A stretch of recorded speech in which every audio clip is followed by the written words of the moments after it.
Como habíamos hablado anteriormente, platicamos un poquito acerca de la historia de los compiladores, pero pues por cuestiones de tiempo y cuestiones de que no teníamos proyector y la computadora, etcétera, no terminamos el tema de la historia de los compiladores.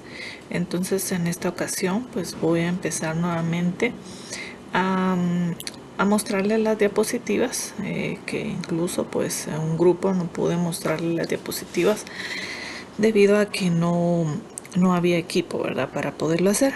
Entonces, entre la historia de los compiladores, como hablamos en su momento, al inicio de la era computacional todo se programaba en lenguaje de máquina. Como hablamos, lenguaje de máquina son ceros y unos, y la tarea era exageradamente tediosa porque trabajar con ceros y unos es muy complejo, puesto que existían muchos códigos numéricos que eran difíciles de aprender y fáciles de confundir. Entonces acá tenemos una imagen de cómo sería la forma, ¿verdad?, de trabajar en código hexadecimal, pero también utilizando algunos comandos. A esto pues le llamamos trabajar en un lenguaje tipo assembler, ¿verdad?, donde trabajamos con lenguaje hexadecimal y algunos comandos. Acá podemos hablar del primer compilador. El primer compilador de la historia es el A0, ¿verdad?, que también le llamamos Mathematic, desarrollado por una mujer llamada Grace Hopper. Viendo ella lo tedioso que era programar en la famosa computadora Mark I, que es la que aparece acá en la imagen, apostó por poder ingresar código que pudiera ser interpretado en cualquier máquina. Eso era lo más interesante, ¿verdad?, que en cualquier máquina. Anteriormente, las computadoras que se hacían, el código que se compilaba o se ejecutaba era muy propio de la máquina. No se podía ejecutar en una máquina y también ir a ejecutarlo a otro tipo de máquina. O sea, era mucho... iba muy de la mano del tipo de computadora que se estuviera utilizando. Y llegó a la conclusión que en vez de programar a tan bajo nivel, como hablamos, programar a bajo nivel es programar en ceros y unos o en código hexadecimal, era necesario un intermediario, ¿verdad?, de que hiciera más fácil la traducción de código que nosotros entendiéramos a código que la computadora entendiera. Por ende, creó su propio compilador. Grace Murray Hopper desarrolló el primer compilador para un lenguaje de programación. Ella fue creadora del primer lenguaje de alto nivel orientado al ámbito de la gestión, que también se llamó Flowmatic. Esto lo hizo en 1955 y por acá aparece un ejemplo de las líneas de código de lo que era un programa en Flowmatic. Luego tenemos el lenguaje Fortran. Después de los logros de Hopper, se ve la necesidad de utilizar lenguajes de alto nivel, que ya son lenguajes que nosotros más fáciles para entender para nosotros, pero un poco más complejo para la computadora.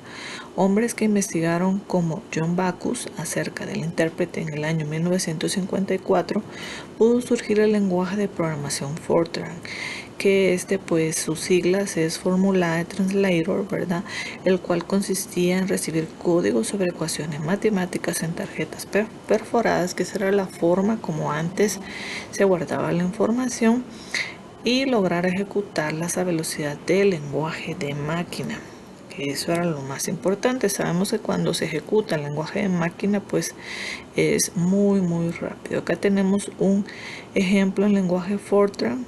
En realidad pues no es un programa completo, pero solo para que veamos que son líneas de código lineales, ¿verdad? No tiene ninguna división. Entonces solo es para que podamos ver cómo estaba esa parte. John Backus fue un científico de la computación ganador del premio Turing en 1977 por sus trabajos en sistemas de programación de alto nivel, en especial por su trabajo con Fortran, ¿verdad?, que es un lenguaje tan potente que hoy en día, como mencioné, algunas empresas aún lo utilizan, aunque no es lo más correcto, pero podemos ver que es muy robusto. y este propuso la gramática libre de contexto. La gramática libre de contexto se compone de varias partes. Estas partes las conocemos como terminales, no terminales, símbolo iniciales, las producciones. Las terminales son símbolos básicos para formar secuencias. A esto se le llama componente léxico, es un sinónimo de terminal. Si digo componente léxico, es lo mismo decir terminal. Los no terminales son variables sintácticas que denotan conjuntos de secuencias, imponen una estructura jerárquica útil para el análisis y la traducción. Los terminales son las que yo puedo sustituir por otro símbolo y esos símbolos al final se pueden convertir en terminales. El símbolo inicial está determinado por un único no terminal. Las producciones especifican cómo se pueden combinar los terminales y los no terminales para formar secuencias. Y es así como vemos acá una expresión que hace referencia a estas partes que vemos, terminales, no terminales, símbolo inicial, la producción. Como lo vimos en clase, acá solo es un pequeño recordatorio, pero ya se los expliqué anteriormente en clase. Tenemos dos tipos de traductores, por así decirlo. Tenemos uno que se llama compilador y el otro se llama intérprete. El compilador se compila una vez y se ejecuta n veces, debido a que se genera un archivo .obj. En ese archivo está guardada toda la compilación y se puede ejecutar n cantidad de veces. El proceso de compilación tiene una visión global de todo el programa, por lo cual la gestión de errores es más eficiente. Me hace un análisis de todos los errores, los muestra para que yo los pueda corregir todos.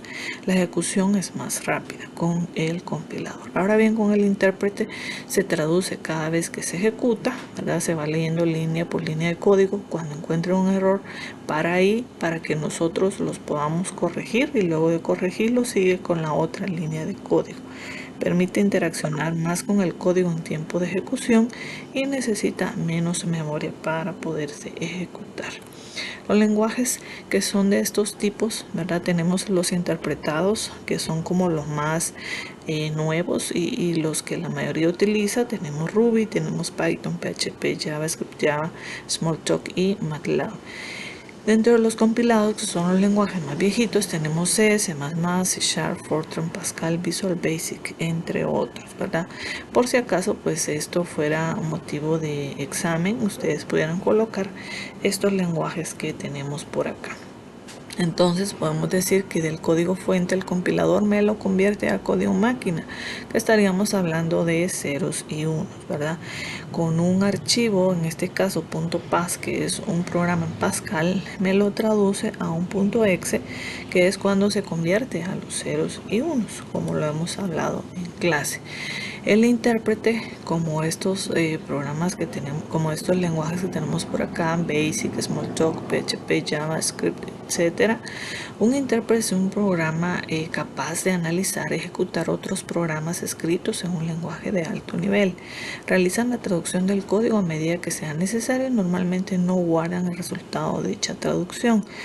No realizan compilación ni generan el código objeto, ¿verdad? Como lo hace el compilador. Los intérpretes son conocidos como motores de scripts, ya que permiten la traducción de estos. Entonces tenemos un programa fuente, pasa por el intérprete y genera una traducción y ejecución línea a línea de código, que es lo que les venía mencionando anteriormente. Dentro de las características del intérprete, traduce y ejecuta una línea del programa a la vez.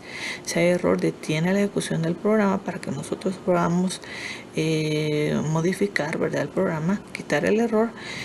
Y los programas son más lentos pero más portables y flexibles. Se pueden ejecutar en cualquier lugar. Fortran. Ya que Fortran tardó 18 años en desarrollarse, fue una cantidad exagerada de años que se tardó en desarrollarse, sin mencionarse que este mismo lenguaje solo funcionaba para el hardware de IBM. Esa era otra de las características.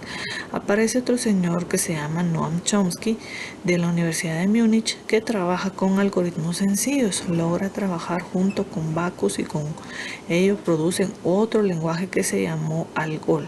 Esto fue en 1958, el cual podrá trabajar en forma estructurada y en bloques, que es lo que les venía diciendo. Ahora ya trabajaba con estructuras, con funciones y era un poco más fácil poder dividir el programa.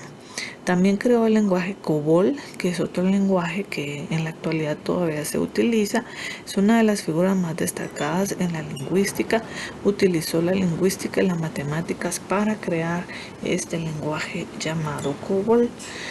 COBOL, como su acrónimo lo dice, de Common Business Oriented Language, lenguaje común orientado a negocios, fue creado en el 1959 con el objetivo de crear un lenguaje de programación universal que pudiera ser usado en cualquier ordenador, ya que en los años 1960 existían numerosos modelos de ordenadores incompatibles entre sí, que es lo que les venía diciendo, ¿verdad? Cada uno de los lenguajes era desarrollado para un ordenador en especial. ALGOL, que viene de las siglas, de las palabras Algorithmic Language, primer lenguaje creado por un comité, que era el comité que ustedes vieron en una imagen, ¿verdad? Donde estaban estas personas reunidas para poder crear, en este caso, ALGOL. En 1960 se reunieron representantes de varios países europeos y de Estados Unidos.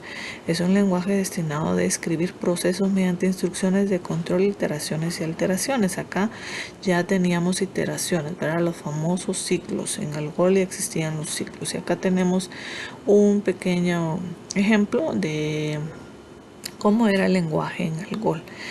Y este es de alto nivel que las existentes en Fortran. No llegó a ser un lenguaje comercial, pero sí dio un salto muy grande en la programación.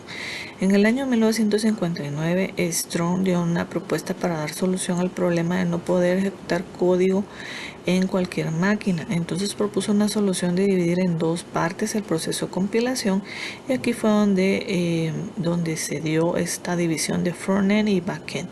Frontend, esta parte es la que analiza el programa fuente, se ejecuta primero, y el backend, esta parte es la encargada de escribir el código objeto para la máquina, o sea que se ejecuta de último. Entonces frontend es para el análisis, backend es para la síntesis, para que lo podamos ver acá en la imagen. Luego, con el logro de Strong, se sentaban las bases de cómo deben ser la base del compilador, y así en el 1959 Michael Oster Rabin y Dana Scott introdujeron lo que era autómatas finitos, lo cual permitió el gran desarrollo del análisis léxico e identificó las expresiones regulares, que más adelante vamos a ver qué son expresiones regulares. Luego de esto se logró implementar el lenguaje LEX en el año 1975. Aparte de este avance, quedaba algo que no se lograba identificar a fondo, y era el análisis sintáctico, el cual era el gran paso a la generación de código. Y acá vemos a las personas que crearon este gran avance, que son las expresiones regulares y también el lenguaje LEX, que ustedes en sus investigaciones pues ya lo pudieron ver, ¿verdad? Acá tenemos un ejemplo en LEX para que ustedes se den cuenta que es un código muy parecido a utilizar código C, ¿verdad? Tiene una gran similitud. En la actualidad, a partir de los años 70, empiezan a aparecer los lenguajes LEX y JAX. LEX viene a ser un generador automático de analizadores léxicos a partir de expresiones regulares para Unix. Y JAX, que significa Yet Another Compiler. Compiler es un generador de analizadores sintácticos que, al igual que LEX, funcionaba en el sistema Unix. Entonces LEX es para análisis léxico y JAX es para análisis sintáctico. En conclusión, podemos decir que el análisis léxico son las palabras que forman parte del lenguaje. El análisis sintáctico es el orden de las palabras y la relación de las palabras. Y el análisis semántico es el significado de las expresiones del lenguaje. Como en conclusión, esto es lo que viene a formar la primera fase del compilador, que sería el análisis, ¿verdad? Estos tres análisis son lo que nos interesan dentro del curso.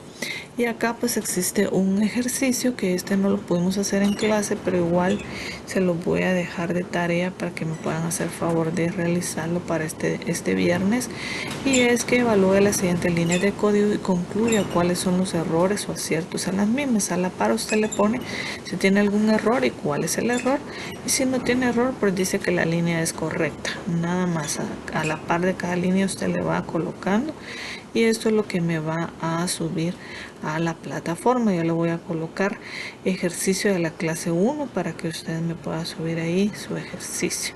Muy bien, la tarea, pues esa tarea ustedes ya la hicieron. Y eso sería todo por este video. Les agradezco mucho por su atención y si Dios lo permite, nos vemos el próximo sábado.